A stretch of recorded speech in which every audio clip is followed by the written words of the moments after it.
Hi, Egbert. How are you? Good afternoon. Thank you so much for taking your time. How are you doing today? Hi, Rafael. Doing well. Thank you for asking. Pleasure to be here on the interview today. Looking forward to our discussion. Great. Thank you. Thanks for taking the time, for sharing your experiences and thoughts. For everyone watching, we have Egbert Schramm, who's representing Finland. And the idea is to create a space where we invite international experts in business in different markets around the world to talk about the cultural and communication aspects of doing business in their countries. So, as I've done with the other interviewees, we have 7 questions, and we will begin now. So, Egbert, the first question, tell us a little bit more about you and what kind of work do you do, please? Thank you. Thanks for the question. So I work in the space of cultural analytics. And as you're no doubt familiar with the topic of culture, and many of your readers and viewers will be, culture is a topic that many of us have an opinion on. But it's a very emotional topic, and then opinions are not necessarily always enough. So some factual observations, data comparisons can often take the angle out of discussions, and help a more objective discussion to create interest in differences, and by mutual understanding of the differences, create better ways of working together. So that's kind of in a nutshell what I do on a daily basis. I'm Dutch by background, but I've lived in Finland for the last 19 years. Um, Married to a Finn, 2 kids, cat, dog, motorbike, the typical urban life, you could almost call it. Um, Background is maybe where it gets a bit more interesting. I'm a forester by education. And I do credit that education with an ability to combine the near and the far away. Um, a tree takes 80 years in Finland and the Netherlands to grow before you can harvest it and make money, but you do need to make money in the short run.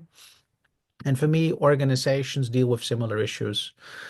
They might have a long-term vision, but what are the short-term actions they need to do in order to get there, and how do you bring people along that journey? So, my educational background and my day-to-day job, by a bit of creative thinking, actually have quite a lot in common with each other.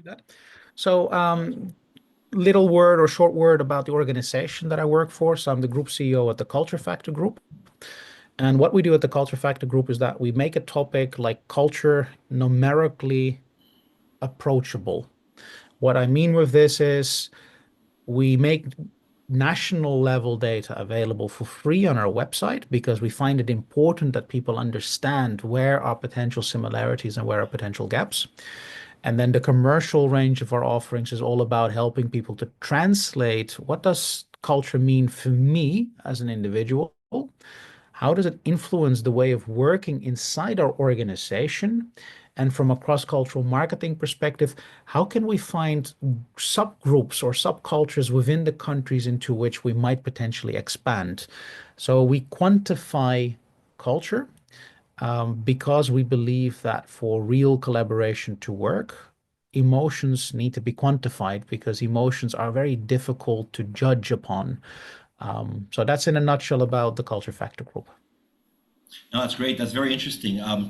Your educational background, professional background, but also your living experiences. You lived in Finland for many years. You're in the society. You're married to a Finnish, so you understand the local culture, and you have this international mindset you're coming in with. So that's why we invited you to our project. We thank you for accepting, participating. The second question, Egbert, what are the things you recommend people to do or say when they first meet or speak with someone in Finland who they want to initiate a new project or business opportunity? And also, what should they not say or do in this first encounter, let's say? Yeah. I would say Finland is like any other country in the sense that people live there. And what people in general are looking for, irrespective of cultural background, is a sense of connection. So the need people have emotionally will be similar. It's just the way in which we express that need that will be different. And here in Finland, I'd say the Finnish culture is one of as few word as possible. If you want to build a business relation, to basically be straightforward, to say what you mean and not say anything that you might not mean or might not be relevant to the time and occasion. So the typical chit chat can be taken as um, empty discussion. And for Finns, it's quite okay to say, look, I'm interested in doing business with you. Um, let's discuss the ways in which we could go about it.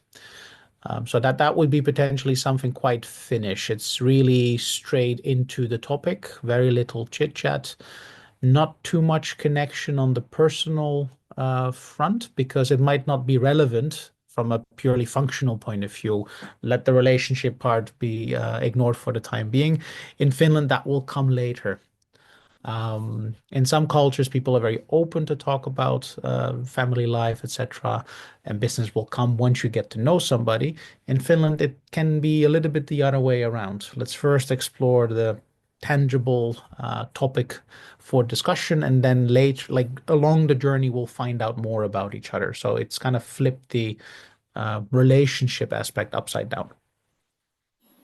Yeah, very interesting because my own culture, Brazil or Latin America, we'll talk chit chat for a long time before talking about business. So for our viewers who are in this region, to understand this cultural difference, if they're interested in connecting, doing business in Finland, so it's very clear what you presented. Thank you. For the third question, we also recognize that it's important to have a deeper cultural understanding of a local place when doing business there. What cultural aspects might be considered when doing business in Finland? So Finland is a little bit like, from an outside in perspective, I would classify it as an insecure overachiever. The country is relatively young. It's been independent only for about 110, 105 years, give or take, to 1918, 1917, 1918. So it's really young. And the language has been around for a little bit longer, but again, officially not that long. So there's a lot of insecurity in terms of wanting to be recognized, but not quite knowing yet how to go about it. The language creates a little bit of you could call it a mental barrier. So if you take Brazilian Portuguese, there are connections to Portuguese, there's connection to Spanish, to French. So it's easier to build bridges. It's the same with English and German and Swedish. Finnish as a language is really a literal island in Europe. Some connections with Hungarian and Estonian, but not that much. And that creates a mentality whereby people want to feel like they belong, but they're still kind of finding their way in terms of how to really go about it, because at the same time, people take great pride in being excellent at what they do, yet you're not supposed to talk about that excellence because then you might be considered boastful, etc. So there is this insecure overachiever mental image that I would put in place, that people try to find their place, but are not quite sure yet how to go about getting that place. Yeah, it's interesting you mentioned because from outside, us outside looking to Finland, they have recognized education, one of the best education systems, equal society. There's a lot of strong points, benefits that are presented from, if we look from outside to Finland, right? Yeah. Perhaps they don't present that, they don't like to talk about it, perhaps, but they're very recognized and respected by a lot of people when they looked at the systems that Finland has. Very It's interesting. from a structural perspective, a funny anecdote is that when Finland was first elected happiest country on the planet 8 years ago, and I think at that time Switzerland was number two, the reaction in Finnish news media was that this can't be true. And it also, of course, comes with the fear of losing out, meaning it's better to be number two because you can always get better. Whereas when you're on place number one, in Finland and in general, I'd say the Nordic, but also in my home country, the Netherlands, you don't really want to be number one because it might be considered by others that you're arrogant, boastful. It's safer to be number two. So it's kind of like this again, this insecurity element. But yeah, you could argue that from a structural point of view, Finland as a country has made a lot of, I would argue, rather smart societal decisions because Finns don't work like I'd say statistically, I think they work about 20-30% less than many other countries in Europe and especially the US or Asia Pacific, whereas the economical competitiveness is way higher. So when people are at work, they really are extremely efficient. However, if you come from a cultural background where relations are very important, that same work efficiency can come across as very cold. So for some cultures, that Finnish labor ethos, you work hard at work and then you literally take a 5-6 week break during the summer holiday to regenerate energy. There's very clear cut distribution between my life and work life. And these are not necessarily very much integrated. And for some cultural backgrounds, that is no problem. For other cultural backgrounds, I'd say most of the world, that can be a problem because it can be considered very emotionally distant. Right. No, excellent points. And the thing we need to take out of this, of your insight, is to understand how it's structured, how to work there. So if there's a foreigner coming in looking for collaboration, working, they need to understand and respect this mode of work of lifestyle, and see if they can find a balance because. Yeah. Relationship is very important in many other countries, but you need to find this balance to be able to be effective in Finland, for example. Great, Egbert, thank you. Moving a little bit more to communications now. If someone does not speak Finnish, what do you suggest a foreigner do to be able to communicate more successfully with locals in Finland and to be able to do business there if they do not speak Finnish at all? Yeah, so Finnish as a language, it will take time. It's considered one of the more difficult languages to learn. Um, so when you just take a little bit of an effort, you pick up a couple of small words, and again, modern technology helps with this. People already kind of take it as a very positive, because it shows that you're taking some effort, and that creates a sense of respect. It also depends a little bit on where you are in Finland because it is a large country, which is very, very sparsely populated. Um, so it's I think the third least populated country per inhabitant per square kilometer in Europe. And most of the people, so there's 5.6 million Finns.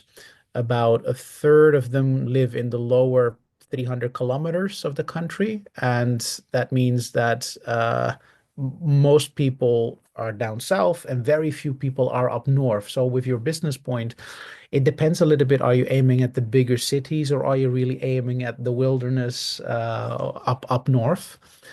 Um, but coming back to the earlier statement, communication wise, so let's say you would communicate in English, be straight to the point. Many times business deals can be made in 15, 20 minutes, but just being very clear, like, look, this is what I want to talk to you about. This is what I can bring to the table. This is what I would ask in return. Are you interested? If it is a no, it will be an actual no. So the benefit of, you could call it Finnish culture, is that there is very little gray space. It's either no and then it's really no, or then it is yes and it is really a yes. The gray space in Finland is when it's silent. And Finnish language and Finnish culture has a lot of silence into this. So where some might say Finns are very direct, Finns are direct when they communicate. So it's either no or yes. And those no or yeses are very clear. And you don't need to read the air in some cultures. A no doesn't necessarily mean a no and a yes doesn't mean a yes. In Finland, a no is a no and a yes and a yes. But if you don't get any no or a yes, that's when you really need to get your radar out to interpret the silence.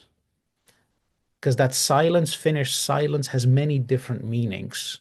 So that's the only thing to keep in mind with communication. The other thing is Finns, unlike my home culture of the Netherlands, in Finland, people don't necessarily feel comfortable sharing opinions. They like to share facts. So if you want to get an opinion, it is better to send questions and clarifications, project plans up front so people can take the time to shape an fact-based opinion. Asking people for an opinion in a meeting when you first present a project plan or a budget or a proposal, it will typically not result in the most optimal outcome because your people in Finland need time to think about what they think. So that's a very clear cultural difference here in Finland, especially when you compare to other Nordic cultures or the Netherlands for that matter. No, great insights, fantastic. I'm learning a lot of this. But just to also reinforce, you mentioned if someone does not speak Finnish, the English language, a lot of people do speak English. There's no need to find translators. How's that in that overview? I'd say the bigger cities in the southern part of the country, no, like the educational level in Finland is super high. Yeah. So even people that have jobs which would classify as less highly educated, but I would rather say are more pragmatic jobs. So people that might do cleaning or taxi drivers or bus drivers, they'll speak English in many cases and quite fluently so because the educational system is actually a real, you could almost call it national pride. And especially when you are coming from abroad, meaning you don't live here, then English is perfectly fine. Um, Especially if you pace the speed and you help people to be prepared by sharing things up front, um, people are okay in using the English language. Outside the bigger cities, so going more in the countryside, it might be slightly more problematic, but nothing that a solid amount of preparation time can't help with. Because overall, I'd say on a national level, it's one of the countries in Europe where English is spoken with a high degree of proficiency. No, it's very clear. Great, thank you, Egbert. The fifth question: to get better results in visibility or sales, what are your recommendations on the most effective ways to do marketing for products or services in Finland? So it's really how to a foreigner comes in with his business. How will he communicate with the locals? What are the channels? What do you think would work best there? Mhm. I would say Finnish society overall, from a consumer perspective, whether it's B2B or B2C, it's a society that kind of likes to pilot things, try things out, but is very slow in adapting because it is rather conservative in terms of switching from tested and tried methods and products and services to do something new. They'll try it, but the actual conversion might take a longer while. So, from a sales and marketing planning perspective, when something shows initial success, that's the point when you do not want to pull further funding. That's the point where you actually want to continue because society mentally, again, it needs predictability, and predictability is created by regular visibility. So that is a very strong tip. So any organization that is very short-term focused in its way of working will fail. To give you an example, here in Finland, it's also a country and a culture of duopolies. So on the grocery market, so consumer food, etc., 80% of the market is divided by two large companies. Lidl, which is a German grocer, came in Finland, I think 15 or 20 years ago, and it's taking them that long to get 10, 12% of the market. So if you expect a return on investment within a year, this is not the country to try things out. But if you are having it in you as a company to invest for a longer period, it is a better market because once you have converted from pilot to user or consumer, people will stick with you for a longer term, unlike other cultures where people just live from the like one day to the next in terms of try out, try out, try out. Here, once it tried out and it's proven, then people will stick with you for many years. So the marketing sequencing has to change a bit. Um, It is a conservative country in the sense that there is a very strong statement, and in Finnish, it's basically it's literally communicated as parasta Suomesta, so the best from Finland, with products showcasing Finnish flags. That also means they're typically charged twice to triple as much because of local pride. There's a strong sense of national identity, and that's related to what I said earlier about a sense of insecurity, and with it comes a vested pride. Um, so one strong tip is make sure you have a local entity. And another strong tip is ideally you have local salespeople. Because for a foreigner to sell in Finland to Finns, I wouldn't go as far to say it's mission impossible, but there are easier markets. Sure, that makes sense. Having a local partner to take you into the market.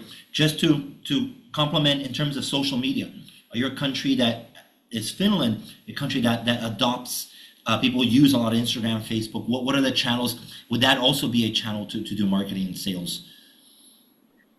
Um, I would I would not necessarily feel qualified to give you factual insights on Yeah. social media usage other than sharing the fact that things like text messaging was invented in Finland. Uh, People are very tech savvy. There's a high degree of internet usage. It's actually, if I'm not mistaken, they made it a constitutional right to have broadband access throughout the whole country, no matter the forest you're in or the hill you're on top of. You should have access to knowledge. So there's a very strong sense of universal access to info.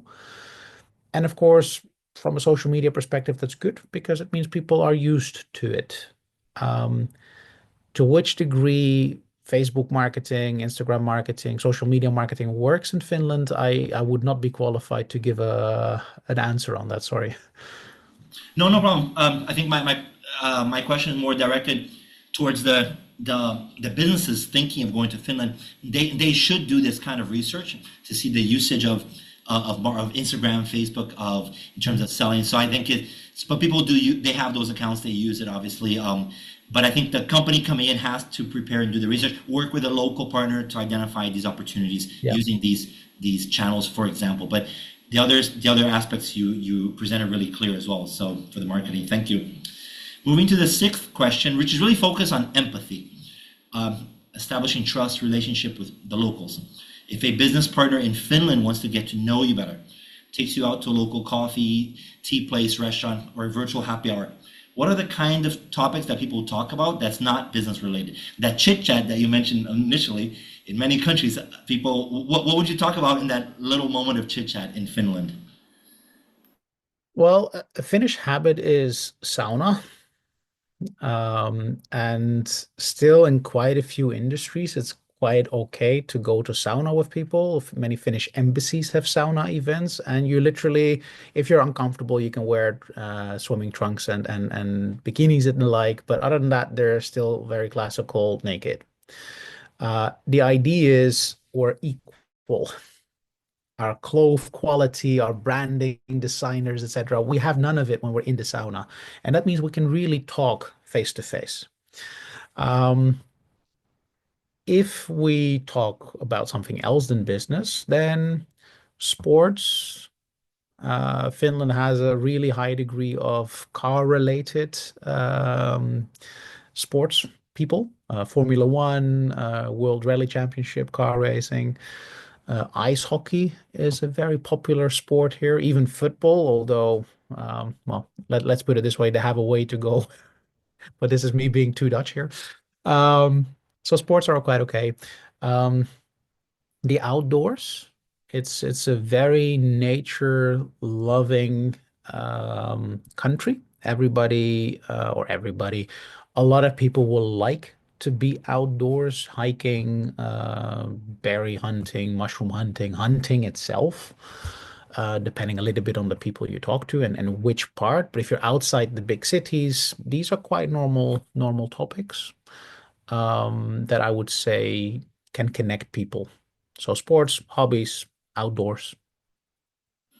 And unlike perhaps, for example, if part of the audience is in the US, in Finland, talking about politics is not too sensitive, especially if it is not aimed at necessarily local politics.